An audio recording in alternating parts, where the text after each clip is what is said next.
ಭಾರತ ಮತ್ತು ಪಾಕ್ ನಡುವಿನ ಸಂಘರ್ಷದಲ್ಲಿ ಪಾಕಿಸ್ತಾನದ ಪರವಾಗಿ ನಿಂತು ಸೇನಾ ನೆರವನ್ನ ನೀಡಿದಂತಹ ಟರ್ಕಿ ರಾಷ್ಟ್ರದ ವಿರುದ್ಧ ಕರ್ನಾಟಕದಲ್ಲಿಯೂ ಕೂಡ ಬಹಿಷ್ಕಾರ ಅಭಿಯಾನ ಶುರುವಾಗಿದೆ.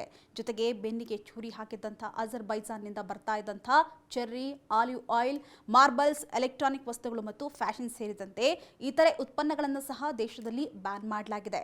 ಜೊತೆಗೆ ಟರ್ಕಿಯ ವಿಶೇಷ ಸೇಬು, ಡ್ರೈ ಫ್ರೂಟ್ಸ್ ಆಮದು ಮಾಡಿಕೊಳ್ತಾ ಇಲ್ಲ ಅಂತ ಗುಜರಾತ್, ಮಹಾರಾಷ್ಟ್ರ, ದೆಹಲಿ ಸೇರಿದಂತೆ ದೇಶದಾದ್ಯಂತ ಹಲವು ರಾಜ್ಯಗಳ ವ್ಯಾಪಾರಸ್ಥರು ಘೋಷಿಸಿದ್ರು.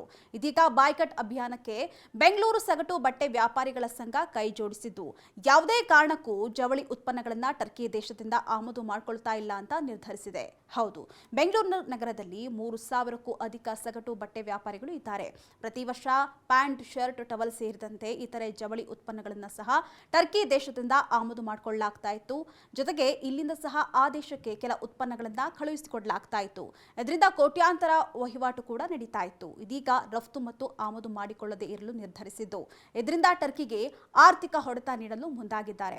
ಇನ್ನು ಈ ಟರ್ಕಿಯಲ್ಲಿ ಭೂಕಂಪವಾದಾಗ ಮಾನವೀಯತೆ ಆಧಾರದ ಮೇಲೆ ಆ ದೇಶಕ್ಕೆ ಔಷಧ, ವೈದ್ಯರು, ವೈದ್ಯಕೀಯ ಸೇರಿದಂತೆ ಇತರೆ ಸಿಬ್ಬಂದಿಗಳನ್ನ ಕಳಿಸಿಕೊಡುವಂತ ಮೂಲಕ ಭಾರತ ಸಹಾಯವನ್ನ ಮಾಡಿತ್ತು. ಈ ವಿಷಯ ಜಗತ್ತಿಗೂ ಕೂಡ ಗೊತ್ತಿದೆ.